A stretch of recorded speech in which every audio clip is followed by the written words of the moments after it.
లైఫ్‌లో ప్రతి ఒక్కరు గూడా గొర్రెలాగానే బతుకుతున్నారు. కానీ మనకు సింహంలాగా బతికితేనే మనకు వాల్యూ ఉంటుంది. సింహం వచ్చేసి తన యొక్క గంభీరంతో చాలా హుందాతనంగా ఉంటుంది. గొర్రెలు మాత్రం ఒకరు ఏం చేస్తే దాన్నే ఫాలో అవుతా ఉంటారు. అలాగా మనము చేస్తే మనకు అస్సలు కూడా వాల్యూ ఉండదు. మనకంటూ ఒక ఎబిలిటీ ఉంటుంది. మనం గొర్రెల మందలో కలిసిపోతే ఇంకా మనకు వాటికి ఒక స్పెషల్ ఐడెంటిటీ అనేది ఏమీ ఉండదు. మన యొక్క ఇన్నర్ పొటెన్షియల్‌ని తీసుకొని, తెలుసుకొని దాన్ని మనం చేసుకుంటూ వెళ్ళాలి. అప్పుడే మనకంటూ ఒక వాల్యూ ఉంటుంది. లేకపోతే అస్సలు కూడా ఉండదు. మన యొక్క ఇన్నర్ పొటెన్షియాలిటీని మనం బయటికి తీసుకురావాలి. బయటికి తీసుకురావాలంటే మనకు నచ్చిన పనిని వెతకాలి. వెతికి ఎక్కడైతే మనకు సంతోషం ఉంటుందో దాన్ని తీసుకొని మనం చేశామంటే మనకు నచ్చిన పని ఖచ్చితంగా దొరుకుతుంది.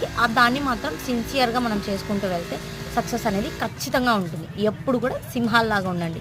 గొర్రెల్లాగా అస్సలు ఉండదు. సింహానికి ఒక పవర్